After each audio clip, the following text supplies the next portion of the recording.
Guys, చూసారుగా చెరువు మధ్యలో ఇదంతా ఇది వెంకటేశ్వర స్వామి గుడి. మనం వచ్చేసరికి పొన్నూరు మండలం ఉప్పరపాలెంలో ఉన్నాం. ఉప్పరపాలెంలో ఉండేసరికి ఇది వెంకటేశ్వర స్వామి గుడి చాలా బాగుంటుంది. లేటెస్ట్గా కట్టిన గుడి. ఆయన ఎదురుగే శివుడు. మనం వచ్చేసరికి అవతారాలు, ఇక్కడ అవతారాలు బాగా కట్టారు. ఆ అవతారాల్లో చూసారుగా ఇటుపక్క కాలువకి అలా ఆర్చి గోపురం నుంచి వస్తుంది. ఎంట్రన్స్ నుంచి రాగానే ఇటు ఆంజనేయ స్వామి కూడా ఉంటాడు. లోపలికి గుడి ఉంటుంది. అయితే టెంపుల్ టైం అయిపోయింది కనుక క్లోజ్ చేసేసారు. మనం చూడండి ఏమేమి కట్టారో మనం చేస్తున్నాం. ఇదిగోండి గణపతి, మనకి ఎంట్రన్స్లోనే గణపతి దర్శనం ఇస్తాడు. తర్వాత వచ్చేసరికి ఇలా అవతారాలు ఉంటాయి. మత్స్య అవతారం, కూర్మ అవతారం, స్వామి కూర్మనాథుడు, వరాహస్వామి మన భూమిని రక్షించేటప్పుడు ఈ అవతారం అనేది ఎత్తుతారు, తెలుసు కదా మీకు అందరికీ.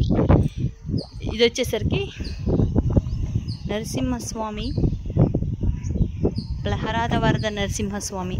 వామనుడు అంటే బలిచక్రవర్తిని పాతాళంలోకి పంపించిన మహానుభావుడు. ఇది కలియుగ వెంకటేశ్వర స్వామి. కలియుగంలో ఇది కదా వెంకటేశ్వర స్వామిగా ఆరాధిస్తారు. తర్వాత నెక్స్ట్ వచ్చేసరికి పరశురాముడు అండి. ఇవ్వండి పరశురాముడు. శ్రీరాముడు నెక్స్ట్ వచ్చేసరికి ఇలా శ్రీరాముడు. తర్వాత శ్రీకృష్ణుడు తర్వాత బలరాముడు,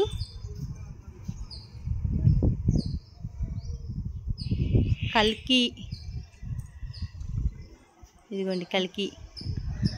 తర్వాత మనకి ఇలా మళ్ళీ గరుత్మంతుడు. ఇక లాస్ట్ సుబ్రహ్మణ్యేశ్వర స్వామి. ఇలాగా స్టాచ్యూలు కట్టారు. ఇది వచ్చేసరికి చెరువు చుట్టూరే బాగుంటుంది. ఆ వాతావరణం అనేది మనకి చాలా ఆహ్లాదకరంగా, మనసు పీస్ఫుల్గా ఉంటుంది. అలా ముందుకెళ్తే పెద్ద ఆంజనేయ స్వామి ఉంటాడు, మీకు చూపిస్తాను రండి, దర్శనం చేయండి. చిట్టి దూడలు, ఇలా కృష్ణుడు,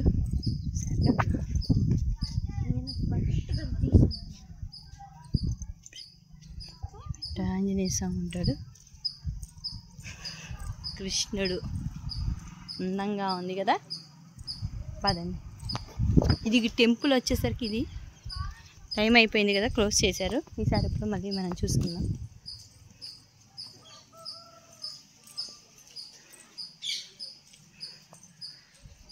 ఇదిగోండి ఇలా ఆర్కిటెక్చర్ ఇట్టు పెట్టారు.